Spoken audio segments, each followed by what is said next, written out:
नमस्कार किसान साथियों, मेरा नाम है आशीष कुमार और आप लोग मेरा यूट्यूब चैनल यूथ किसान देख रहे हैं। आप लोगों का इसमें हार्दिक स्वागत है। हम यहाँ पर आ चुके हैं कद्दू वाले खेत में। तो कद्दू की बुआई जो है पुनः अब की गई है। आज तीसरा दिन है कद्दू को बोए हुए।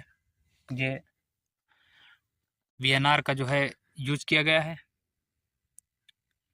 F1 हाइब्रिड क्वालिटी का होता है और इसका वजन लगभग 1 किलो के आसपास जाएगा।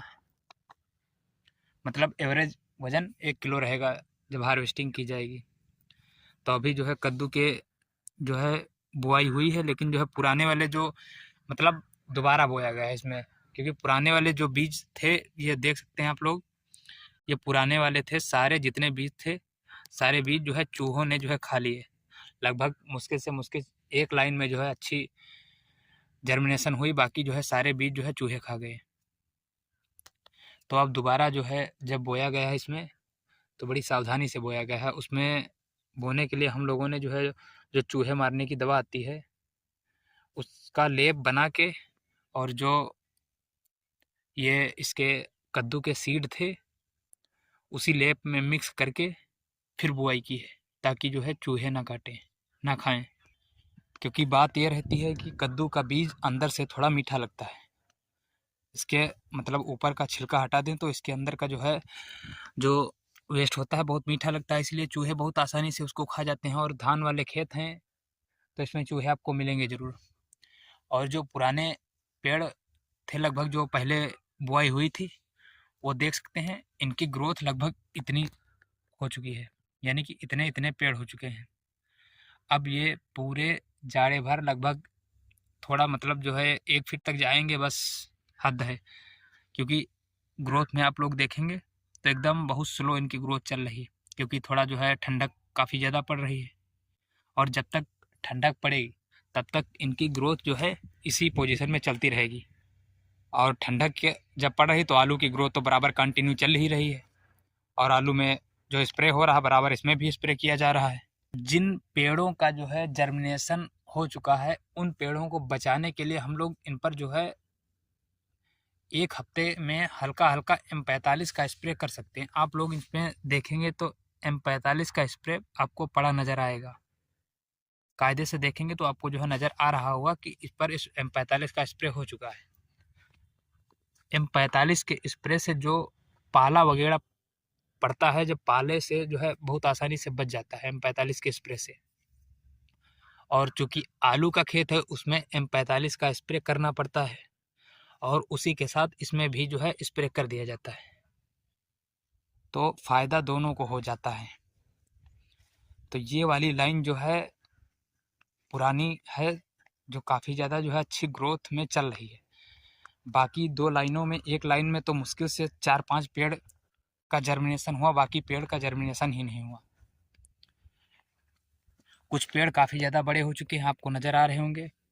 तो ये पेड़ जो है लगभग अभी ये मान लो जैसे धूप निकलेगी और थोड़ा जो है मौसम में टेम्परेचर में गर्मी आएगी, जलवायु बदलेगी, तब थोड़ा जो है इनकी ग्रोथ शुरू होगी। बाकी जो है पाले में लगभग जो है हल्के फुल्के जो है इनकी पत्तियां बहुत रेयर निकलती रहेंगी। ऐसा नहीं कि इनकी जो है ग्रोथ रुक जाएगी, ग्रोथ नहीं रुकेगी, क्योंकि बराबर कंटिन्यू जो है ये लगे हुए हैं, खेतों में लगे हुए हैं, तो इनकी ग्रोथ नहीं रुकेगी। लेकिन पाले के कहर से जो है नष्ट ना हो इसके लिए M45 का स्प्रे हम लोग करते रहेंगे। कोई भी बेल वाली फसल इस समय जो हम लोग लगाते नहीं हैं, क्योंकि आउट ऑफ सीजन होती है। आउट ऑफ सीजन लगाने के लिए जैसे हमें उसे बचाना है तो उसका जो है थोड़ा जो है गर्मी जब होगी तभी हमें उसे उसका जो है बुआई करनी पड़ेगी। और जब उसका जर्मिनेशन थोड़ा गर्मी में हो जाएगा, इसके बाद ठंडक आएगी, तो उसको बचाने के लिए आप कोई भी फसल हो बेल वाली तो उस पर जो है M45 का स्प्रे करते रहिए। बस वो आपका जो है पेड़ सूखेगा नहीं, किसी भी हालत में आपका पेड़ सूखेगा नहीं कि जो है पाले से सूख जाए। क्योंकि अक्सर जो है अगर M45 का स्प्रे नहीं करते हैं तो कुछ पेड़ जैसे हम दिखा दें तो इनकी जैसे नीचे वाली पत्तियां हैं तो नीचे वाली पत्तियों के टाइप जो है पेड़ झुलस जाते हैं और फिर धीरे धीरे वो सूख जाते हैं। लेकिन M45 का जब स्प्रे होता रहता है तो ये पेड़ जो है बने रहते हैं, अपनी पोजीशन में बने रहते हैं।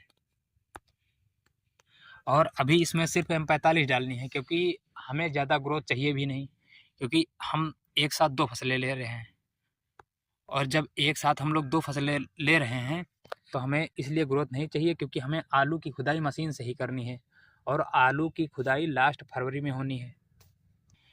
अब हमें बेसिकली इतना ग्रोथ चाहिए कि लास्ट फरवरी तक इनकी जो है हाइट 2 फीट 3 फीट हो जाए, बस 1 मीटर के ऊपर हाइट नहीं जानी चाहिए।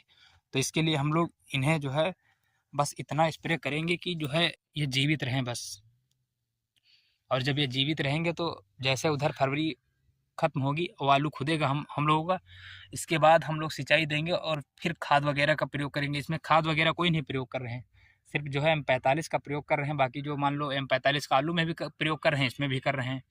आलू में जो करेंगे इसमें करेंगे, तो आलू में M45 का स्प्रे अब ज़रूरी है, तो M45 का कर रहे हैं। और दूसरी बात हमें ध्यान रखनी है कि अभी जैसे आलू का हम लोगों का समय जब कंप्लीट हो जाएगा, मान लो जैसे 60 दिन का 50 50 55 60 दिन का हो जाएगा, इसके बाद जो कल्टार आती है, चमत्कार आती हैं, तो ये दवाएं जब स्प्रे करेंगे आलू में, तो इन सब दवाओं से इसको बचा के रखेंगे, क्योंकि वो जो दवाएं होती हैं वो ग्रोथ रोकने वाली होती हैं, मतलब पेड़ों की ग्रोथ रोकेंगी, जड़ों में विकास करेंगी।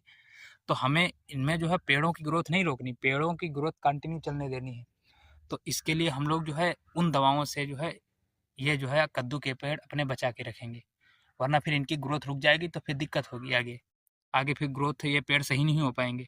इसलिए जब भी वो वाली दवाएं आप 60 दिन के अंतराल पर अगर आलू के खेत में मिक्सअप बोए हुए हैं कद्दू, तो अगर चमत्कार या कल्टार का यूज़ कर रहे हैं तो उसके स्प्रे करते समय आप लोग ये सावधानियां बरतें कि जो है इन पर उसका स्प्रे ना आए, इन पेड़ों पर उस दवा का जो है असर ना आए। इससे ये रहेगा कि आपकी इसकी ग्रोथ नहीं रुकेगी और वो थोड़ा आलू वाला अपना अलग चलता रहेगा। बाकी सारी दवाएं हम लोग स्पष्टता डाल सकते हैं, खरपतवार नाशक से बचानी है। तो डेली की ऐसी वीडियो के लिए हमारे यूट्यूब चैनल यूथ किसान को सब्सक्राइब करें, लाइक करें, शेयर करें। धन्यवाद।